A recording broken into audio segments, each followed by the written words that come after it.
to this market and make them look as international as the rest of the world. So what else do you think, what other things should be introduced to give a break to these entrepreneurs, and especially for computer engineers and people like that? There's already been some real good work done. There's the what do you call MIT Club, and they have done something over the last year. They had it is from the American University. They have started this initiative in Pakistan. Right. So it's a joint program between IT heads in Pakistan and what do you call MIT, and they are all about startups and about venture capital funds. So they have a business accelerator program that they started last year. A lot of companies went through it. It's a business plan competition, and in the end the companies that win are taken to the US also for a 2-week intensive program.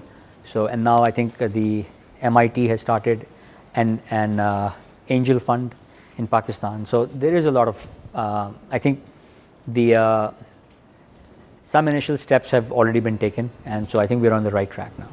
So what do you look for in an employee? Well, I guess I should say, what does Mixit look for?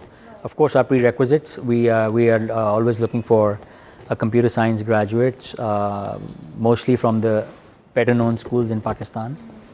And besides that, we're looking for very good skill sets, very good programming skill sets. We're looking for good youngsters, good people. I would say, that's the first criteria, that we're looking for the right personality that's going to fit into our culture.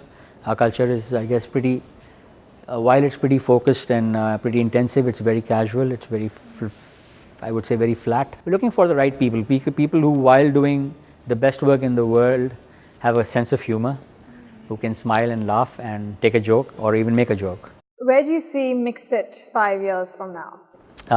Where do I see? I hope that it's somewhere so high in the clouds that I can't even see it. And that's probably where it'll be. Hopefully, I like somewhere to see high more. above the clouds.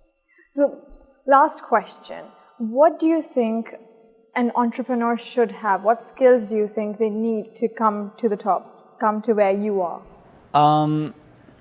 Again, sort of a trick question, because a lot of the startups, a lot of the big names in the world of startups, I mean, Microsoft was a startup. Right. A lot of these companies, Sun was a startup. They all start up at, some of them started at very young ages, high school dropouts or university dropouts.